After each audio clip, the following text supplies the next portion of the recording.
Hi, this is an update on my FPGA VIC-II replacement project. If you haven't seen part 1, I'll put a link to that in the description below. Just to summarize, I'm trying to see if I can make a Commodore 64 video chip replacement using an FPGA. That's the 6567 and 6569 chips found in the Commodore 64. The 6567 is the NTSC version and the 6569 is the PAL version. In my last video, I demonstrated the process I was using to create the FPGA core. I created a bridge between my verilated Verilog core, so the simulated FPGA core, and VICE, that's the versatile Commodore emulator, so that VICE can step the core each half cycle and compare its simulated VIC state with my VIC core state, and then if there are any inconsistencies, then it would point them out to me in a log, and then I'd go off and fix the problem. So this is just for fun, it's not for profit. I don't know, maybe someday it might be some sort of kit that you can build yourself, or I might develop a PCB. It's kind of early, too early to tell right now.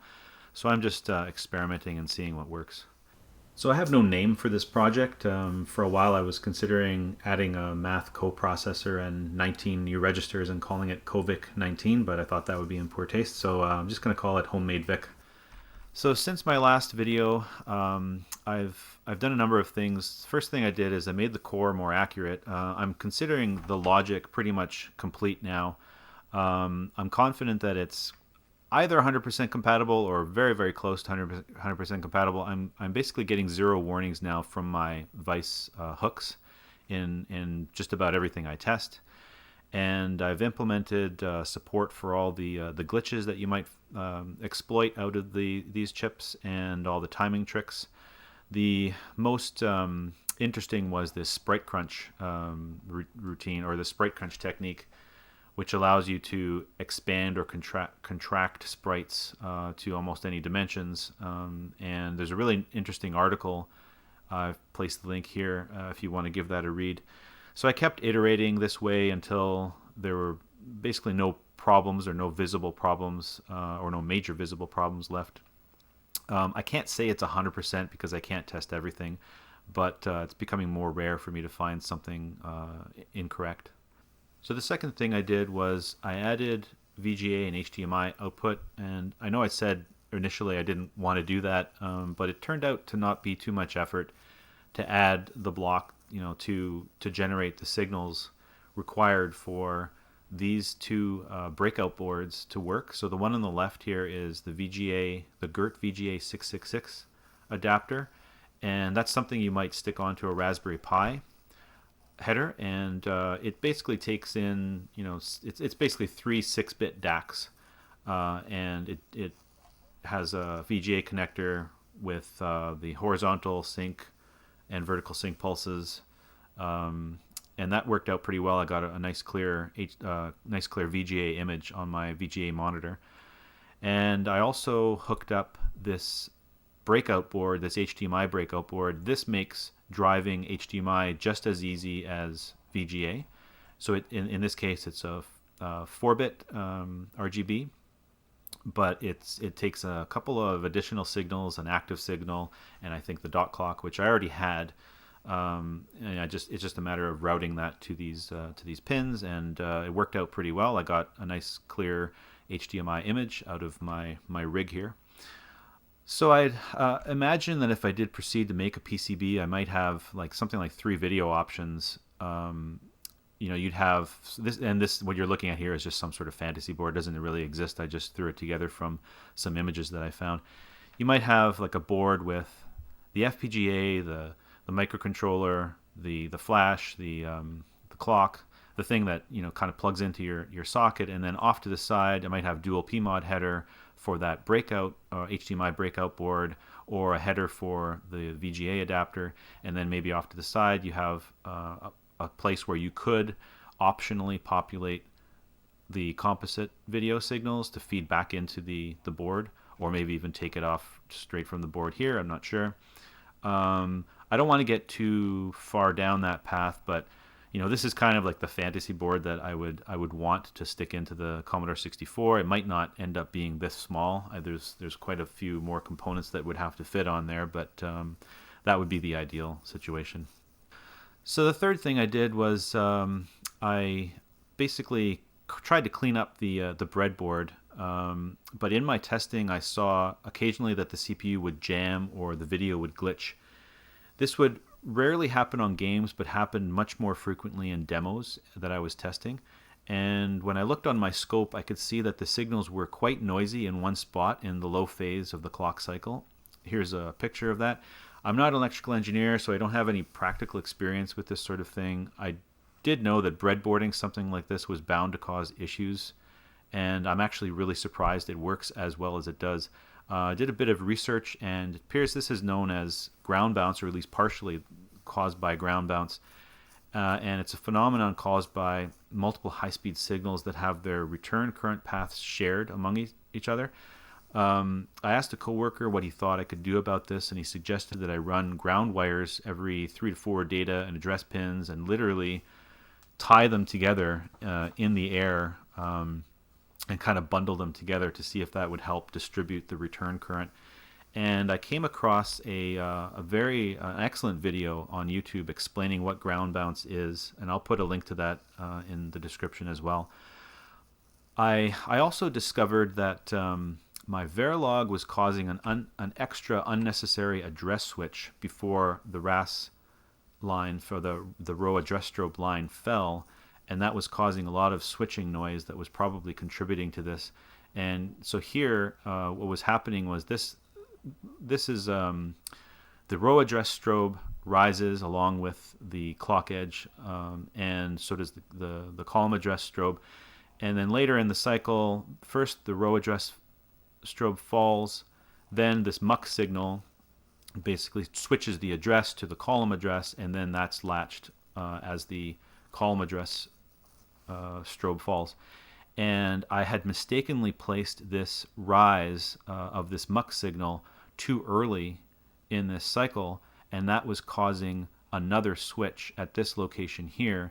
So this FFFF would switch here, and then immediately on the next tick of this, like each clock cycle here has basically 32 ticks of a higher speed clock, and it would just immediately switch all the address lines right away. So you have these two back-to-back switches, and I believe that's what was causing all this turbulence around this area here. And so once I cleaned that up, I basically made sure that the muck signal fell at the same time that the address lines were supposed to be switched, which is basically when the AEC signal rises or falls. And that cleaned up that signal quite a bit. And so I think I've gotten as far as I can go with a breadboard. I've tried to eliminate noise, and the good news is that as I did eliminate the noise, the frequency of the glitches and jams would diminish, and they're not completely gone, but I think this breadboard has served its purpose, so I'm going to start thinking about a PCB, still a prototype PCB, not a final PCB, but I'm going to try to move this to a smaller FPGA and see if I can keep the cost down to a reasonable level. But I think I'm done with the CMOD A7 at this point.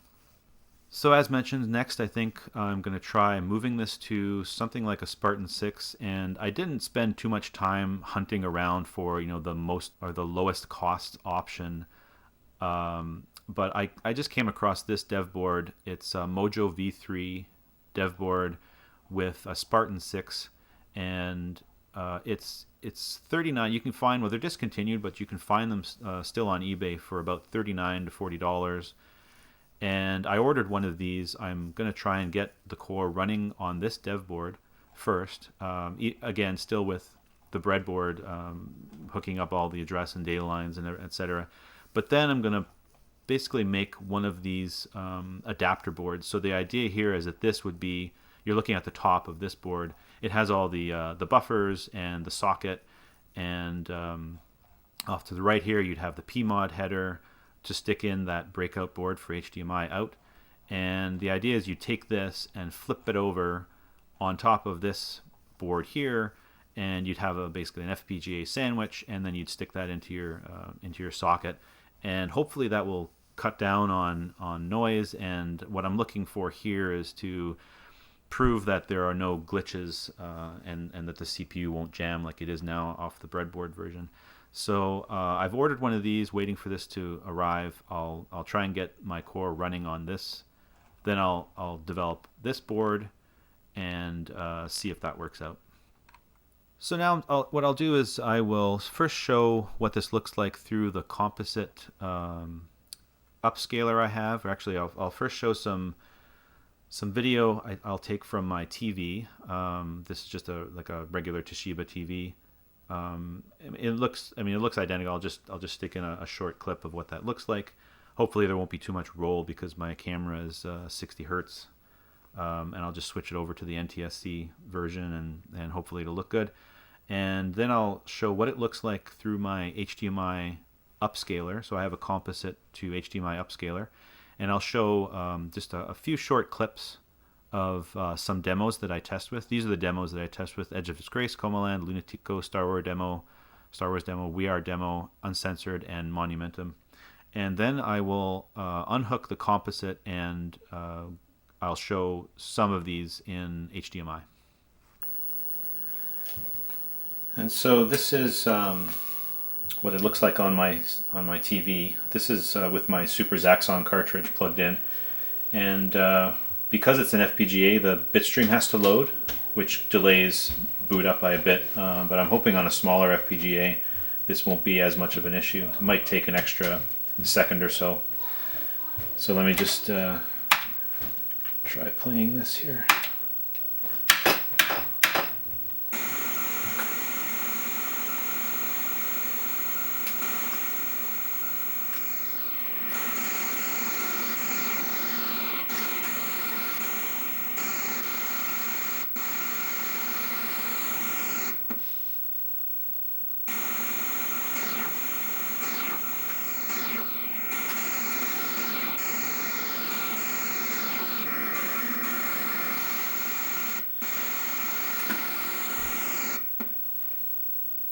Anyway, the Super Zaxxon cartridge is a good test because it stresses out the PLA.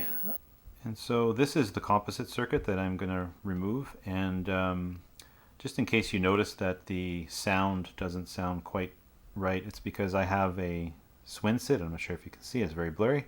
I have a Swin SID in here instead of my real SID. I didn't want to risk my real SID while I was screwing around with the VIC socket, so just to be on the safe side I threw that in there. So if it doesn't sound quite right, that's why.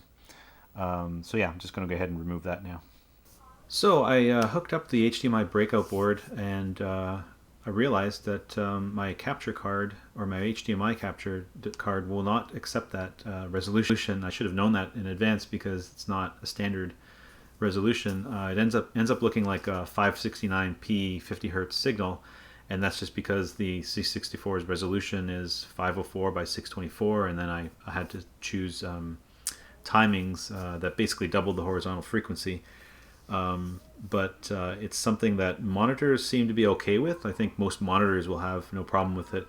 Maybe some older TVs won't be able to show it. I think the Ultimate 64 has this issue as well. So all my monitors are okay with it. My HDMI switcher is okay with it, but my capture card seems to be more picky. So sorry about that. I'm just going to have to fall back to composite, and it'll look a little blurry, but I managed to hook up 3 bits per RGB channel, so at least the colors will be better.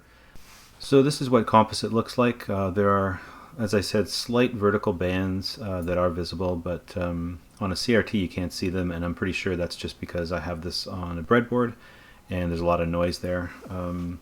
I thought of using the Luma and Chroma out to hook up S-video signal as well, and I can show you that.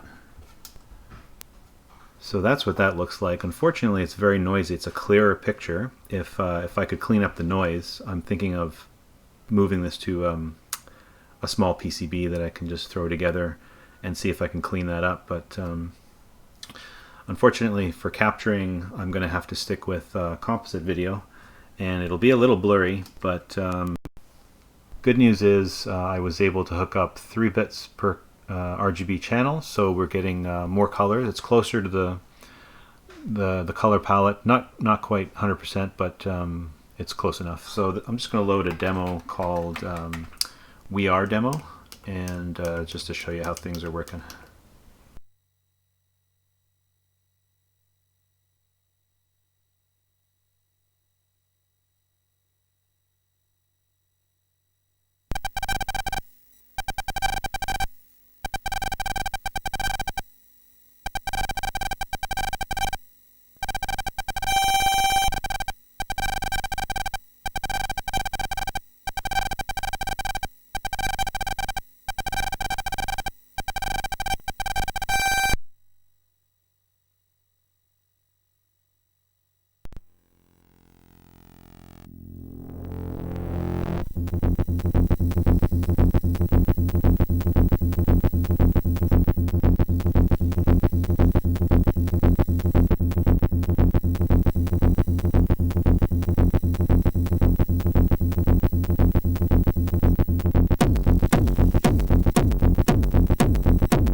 you.